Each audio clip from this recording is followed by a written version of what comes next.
مما تنبت الارض کم زمکه راټوکوي د هر څه جوړشته ومن انفسهم او د انسان خپل هم جوړه ده انسان چې وجود ته عدم نه وجود ته راځي نو د جوړې په نتیجه کې راځي د پلار او د مور د میلاد په نتیجه کې وجود ته راځي او بیا د دنه چې د جوړې په نتیجه کې مخکې نسل چلیږي ومما لا يعلمون او ډیر مخلوقات هغه دي چې لازم غوستاسو په علم کې نشته دي الله تبارک وتعالى پیدا کړی دي د انسان په علم کې هغه لاشته دي نه داسې مخلوقات دي وآیت لهم الليل او دوی د پاره بل نه خد شپه ده نسلخ منه النهار چې راکاګو موږ هغه نه ورځ راخ کله شي شپه پاتې شي فاذا هم مسلمون پس دوی ناګهانه په تیار کې شي نو دا شپه د شپې راتلل او بیا د شپې ختمېدل د ورځې راتلل شپه ورځ دا نظام چې کله په دې باندې موږ او تاسو غور او فکر وکړو دا هم د میدان محشر یو منظر پیش کړي بالکل سناټا خاموشي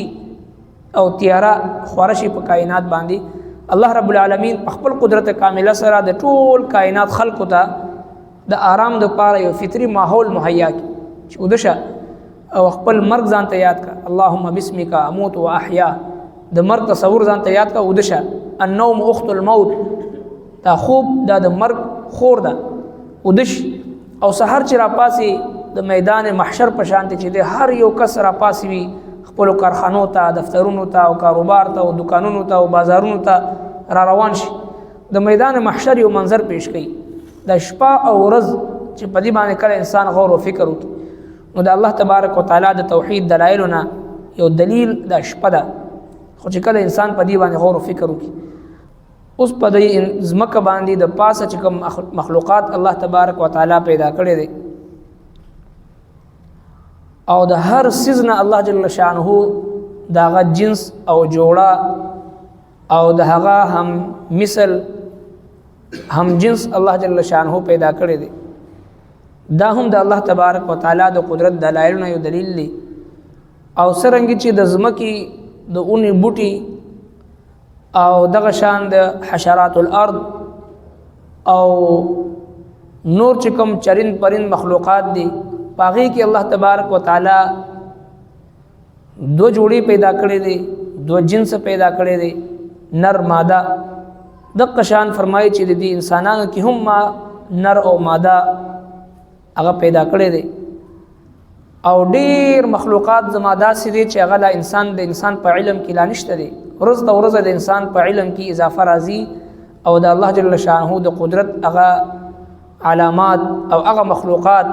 چې لا هغه تر اوسه پورې دریافت شوی نه دی ورځ ته ورځ چې زیاتیږي لګیا دی نو داسې سيزونه فرمایي چې ما پیدا کړل چې لا انسان دا غي علم لا نشته دی او دغه شان دویم دلیل د الله تبارک وتعالى د توحید هغه د شپه ده چې الله تبارک وتعالى چې د ورځ نه د شپه روباسي او دی چې د پتیاره کې پاتې شي او دریم دلیل د الله تبارک وتعالى د قدرت ده دی چې دغه نور د خپل مقرر نیټه باندې او په هغه منازل باندې روان دي چې ډېر د غالب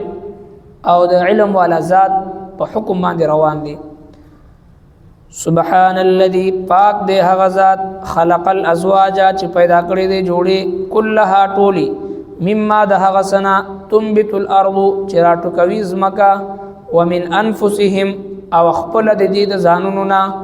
ومما لا يعلمون او د هغه سنا چې دوی نه پیژني وآیت لهم الليل او نخدا دوی د پاره شپه نسلخ منه النهار چې راکاګو موږ دا غینا اورز فاذا هم مسلمون پس ناګهان دوی په تیار کې شي والشمس او نور تجري روان وي لمستقر لها فمقرر لارا ذلك تقدیر دا اندازه دا عزیز العلیم د خدای غالب چې په دی سبحان الذي خلق الازواج پاک د اغزاد چې پیدا کړلا جوړي جوړي كلها د ټول مما تنبت الارض چې کم زمکنا چې کم نباتات اونې بوټي فصلونه میوه باغات دا څه چې روزي او کم مخلوقات په دې زمکه دی الله تبارک وتعالى د هر یو مخلوق جوړه پیدا کړی دی دی کې څه حکمت دی؟ یو خود دی افزایش نسل دی، دا د دې د ترقی ذریعہ الله تبارک وتعالی ګرځي. هوا او چلیږي، د هوا په ذریعہ باندې موسم بهار کی یا نور موسمونو کې چې الله جل شانه څنګه مقرر کړی دی، دغه بوټو باندې د هوا ولګي او بیا دغه یو بوټی نه کم اثرات روچت کی بل بوټی پورې ولګي، هغې نه چې دی د هغې افزایش نسل، هغې نه د هغې حمل ټرو شي څرنګه چې انسانانو کې کېږي. دغسې الله تبارک وتعالی د هر مخلوق جوړې پیدا کړی دی چې د هغې تناسل چې کومه سلسله ده دا جاری وي. او دویم د هر مخلوق او د هر څیز جوړې پیدا کولو کې دې طرف ته اشاره ده چې دا انسان او دغسې دا ټول مخلوقات او دا ټول کائنات دا جوړې دي، دا خپل جنس ته محتاج دی او بل جنس ته محتاج دی، دا هغې نه د دې تناسل چلیږي، د هغې نه د افزایش نسل کیږي. او واحد وحده لا شریک ذات دی چې الله تبارک وتعالی د هغې جنس نشته، د هغې مثل نشته، د هغه مثال نشته. لیس کمثله شی، د الله تبارک وتعالی مثل، د هغه جنس، د هغه جوړه، د هغه برابر، د هغه همسر هغه څوک نشته دی. هغه وحده لا شریک ذات دی. انسان ته دعوت فکر دی چې انسان ته کمزوري، انا ربکم الاعلی، دا دعوا مه کوه چې زه هم یو شی یم، بلکې ته خود یو جوړې نه پیدایي، ته خود یو جنس نه پیدایي،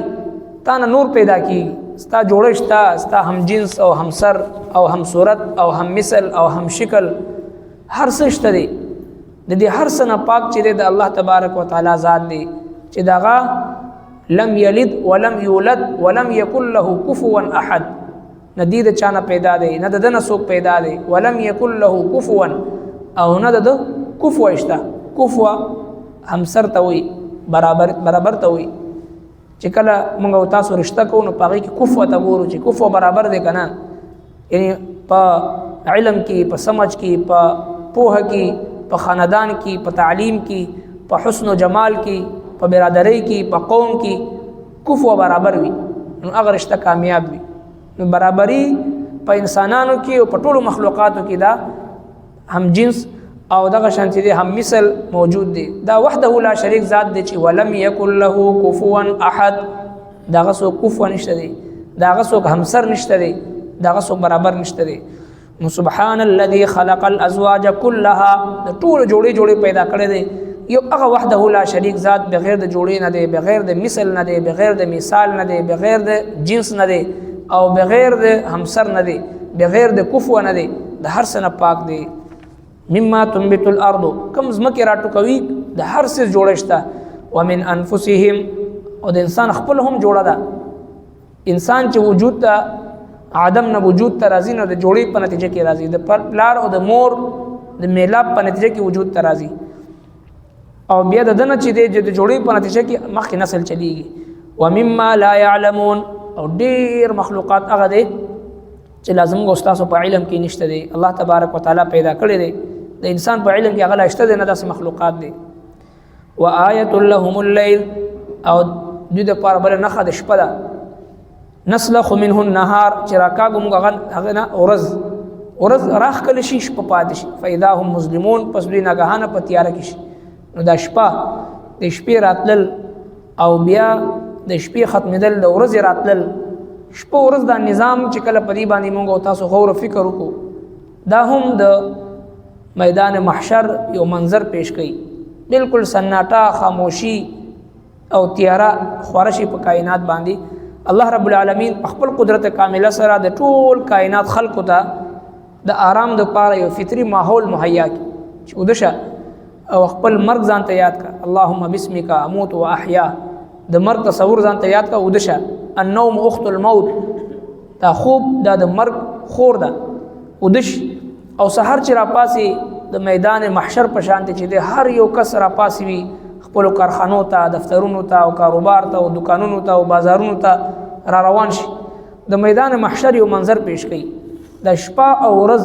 چې په دې باندې کله انسان غور او فکر وکړي نو د الله تبارک وتعالی د توحید دلایلونه یو دلیل د شپه ده. خو چې کله انسان په دې باندې غور او فکر وکړي او دغه شان والشمس تجري،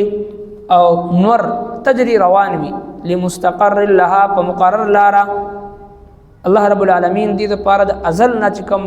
مقدار مقرر کړی د پاره د سفر تجری روان وي د الله تبارک وتعالى د حکم نه یو لمحې د پاره دی مخکې رستونه کیږي ځکه دغه نور او سپوږمۍ تعلق د شپې او د ورځې سره دی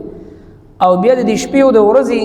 د نظام تعلق د انسان حیات او د زندګۍ سره دی نو کچری هغه کې فرق راشي نو د انسان په ژوند کې فرق راشي رب کائنات قدرت کامله حکمت بالغه یو داسې نظام کار فرما دی ذالک تقدیر العزیز العلیم ذالک تقدیر دا اندازه ده عزیز خدای غالب د غالب ذات علیم چې په ذات دی یو داسې نظام مقرر کړی چې پدې کې یو منټ او سکند یا یو لمحې د پاره هم پدې کې فرق ناراضي دا د الله تبارک وتعالى د قدرت دلایل دي چې کله هم یو مسلمان د قران کریم تلاوت کوي نو په یو آیت کې ودریدل په یو آیت باندې ودریدل او د الله تبارک وتعالى حمد او ثنا بیانول د الله تبارک وتعالى د عظمتونو تصور کول او پاغي باندې غور او فکر کول قران کریم بار بار د دعوت راکې مونږ ته وتلك الامثال نضربها للناس لعلهم يتفكرون لعلكم تعقلون بار بار دا دعوت فکر راکې چې تاسو فکر وکړئ سوچ وکړئ قران کریم په احکام باندې په آیاتونو باندې د الله جل شانه د قدرت په دلایل باندې ربنا تقبل منا إنك أنت السميع العليم وتب علينا إنك أنت التواب الرحيم صلى الله تعالى على خير خلقه محمد وآله وأصحابه أجمعين.